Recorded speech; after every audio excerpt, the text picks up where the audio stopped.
This is the recorded version of a talk presented at ICDE 2024. My name is Wolfgang Gatterbauer, and this is joint work with Shishran Chen, Deep Mitra, and R. Ravi. In this work, we propose a principled, yet surprisingly simple solution to the ability discovery problem. We show how to rank users by their abilities if they answer questions for which we do not know the correct answer.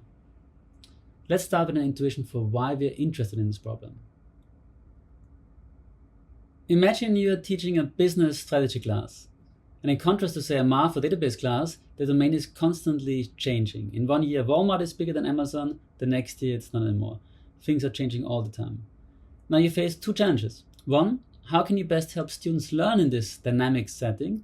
And second, how can you assess them? That means, how can you assign them grades based on their performance? The underlying thesis of this work is that we can solve both educational challenges with appropriately designed computational systems. And for that, we need to achieve two goals. First goal, we like to create activities in which the students have to actively participate. That means they're constantly solving problems. There's strong evidence in the educational literature that active learning is better than passively consuming material. Second goal, we don't just want them to choose among predetermined answers, as in multiple choice questions, we would also like them to learn and practice creating artifacts as solutions to example problems. And we would like many such learning activities where students have to actively participate and also create solutions. And then ideally have a system that automatically evaluates the solutions and provides feedback. Our solution for this challenge is simple. We have students regularly create multiple choice questions on the course topic, and other students take these questions. And then the system automatically grades the individual contributions. Our focus today is on a small part in this bigger picture. Given a set of multiple choice questions of unknown quality, how can we use these questions to rank students by their abilities by having them take these questions and observe the responses? This problem is an instance of a more general problem that we call the ability discovery problem. We next discuss this problem in more abstract terms and later present our solution. So what is the ability discovery problem? Assume we have m users and n items, and each item has k choices or labels or options. Then each user chooses exactly one option for each item. Our goal is to determine a ranking of the users by their abilities to choose correct options. Let's discuss our assumptions for this setup. First, we assume you have a latent, unknown total order of user abilities. This assumption is made in all educational course settings in which we rank students by a one-dimensional scale of points. Second, we assume there's an objective, also unknown, total order on the correctness of the options for each item. So the questions are not about personal preferences, like what color is nicer, but on facts with objective truth. To simplify the presentation, we assume here and later that choice A is more correct than choice B, and B is more correct than C. Third, we have a heterogeneous setup. That means the possible options for each item are different. We just use here choices A, B, C as indices for the options, but the actual text and meaning for each such choice is different. This is an important contrast to the more widely studied multi-class classification in crowdsourcing, where, for example, users label many images, but the choices are always the same. For example, is this animal a dog or a cat? And finally, the user response is all we have. So we do not have any additional information about the users, the items, the choices. Let us contrast this setup to the more widely known truth discovery problem. 1. There, the goal is a simplified duo. Determine one single correct option for each item, not a ranking. 2. The applications are different. Determine the truth of facts versus the ranking of users or students. 3. In our setting, it is far harder to determine the actual ground truth for experiments on real data. Facts can usually be checked objectively if people agree on using scientific principles. But give students in a class 2 tests, or let the same sports teams compete repeatedly, the relative rankings may not always be the same. And fourth, very interestingly, even knowing the perfect solution to the truth discovery problem does not always translate into the best solution for ability discovery.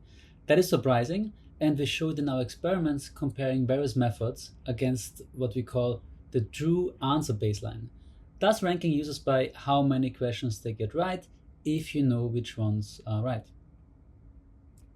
What we are going to do next is to abstract the problem into a linear algebra framework and then ground any possible solution with an idealized scenario where we all agree what the correct ranking should be. The user choices can be interpreted as a bipartite response graph. In matrix terms, this can be represented by an m users times n items dimensional response matrix, where each entry contains the option chosen by a user for an item. We will instead work with a one-hot encoding of the binary response matrix that we call C, that we map users against all possible options or choices and have an entry if the user chose that option. Now let's sort the rows in decreasing order of ability, and let's assume that we have an idealized scenario where the user responses are consistent with their abilities. That means that a more able user will always choose an equal or better option than a less able user. For example, user 1 is better than user 2. User 2 chooses the most correct option A, and therefore user 1 needs to make the same choice. Then we have a case observation for this idealized consistent scenario where beta users always make equal or better choices. Namely, the binary response matrix will have the so-called consecutive ones property. This means in each column, all of the ones that appear will be consecutive. Consecutive means we don't have ones separated by a 0. Now, from this observation, we propose that any principal solution to the ability discovery problem should be able to solve this scenario. That means any solution to our problem should be able to recover the correct ranking when responses are consistent with user abilities. Of course, we also want to find solutions more general, non-idealized scenarios. But let's do this step by step, by starting from this idealized scenario and then gradually generalizing. To simplify, let's just focus here on binary evaluation. A user is either correct or incorrect. Let's then map the user abilities on a horizontal axis. We see further on the right more able users. And then we draw the intervals of the users that chose a particular answer for each question. Then what we observe is that this consecutive ones property from the matrix is basically the same as the running intersection property that we know from join plans and tree decompositions. All the users choosing a particular option will be consecutive and thus form an interval. Another more general way to interpret this idealized scenario is that the probability for a user answering any particular item correctly corresponds to a step function. Anybody above or to the right of the threshold for a given item gets the answer right, everybody left gets it wrong. Now, what happens in the more general scenario? That question is exactly the topic of item response theory. It's a family of mathematical models that attempt to explain the relationship between unobserved abilities and outcomes or responses on tests. The responses are in general not step functions anymore, but sigmoid functions with different slopes and generally monotone. Thus, more able users are more likely to pick the correct solution. In our paper, we discussed the strong connection between item response theory and logistic regression. In our situation of student-sourced questions, we do not know the best solution with certainty. We may have non-discriminating questions, for which all choices are equally bad, and sometimes the answer chosen as correct by the submitter of the question is wrong. So in general, the response curves can be all over the place, and item response theory is actually made for this and can perfectly model it. And it also includes our idealized scenario as a special case. We will next derive a method that solves the ability discovery problem and also recovers the correct solution in an idealized scenario. The other methods we're discussing first do not have this property. We will look at approaches that derive solutions with iterative updates between the scores of users and the scores of options. Let's start with the HITS algorithm. The HITS algorithm defines the scores of the users as the sum of the scores of the options chosen by that user. So using our binary response matrix C, this is just a multiplication of C with the vector of option scores. HITS then defines this similarly also in the other direction. This means the option score is the sum of the users that made the choice. And what we have is a recursive definition of the user scores based on option scores and the option scores based on user scores. We can now substitute the option scores and rewrite it as a fixed point equation just in the user scores. And the solution to this fixed point equation is the eigenvector that corresponds to the largest eigenvalue of C times transpose of C. Several truth discovery methods are variants of HITS in some way or another. TruthFinder, for example, defines the user scores as the average instead of the sum of the option scores, which means in matrix formulation, we would use the row normalized binary response matrix in one direction. For the other direction, however, TruthFinder defines an option score as the probability of being true if we interpret the user scores as independent probabilities and then use the independent OR to add up those probabilities. It just looks more complicated here in matrix notation. And then again, the problem is to solve a particular fixed point equation via the power method. What we're defining as average HITS in the paper is a slight variant of HITS where we replace the summation in both directions with averaging. So in one direction, we use the row normalized response matrix. In the other direction, the transpose of the column normalized response matrix. The user ranking then given by average HITS is the eigenvector corresponding to the largest eigenvalue of a matrix that we call U. It is the row normalized C multiplied by the transposed column normalized C.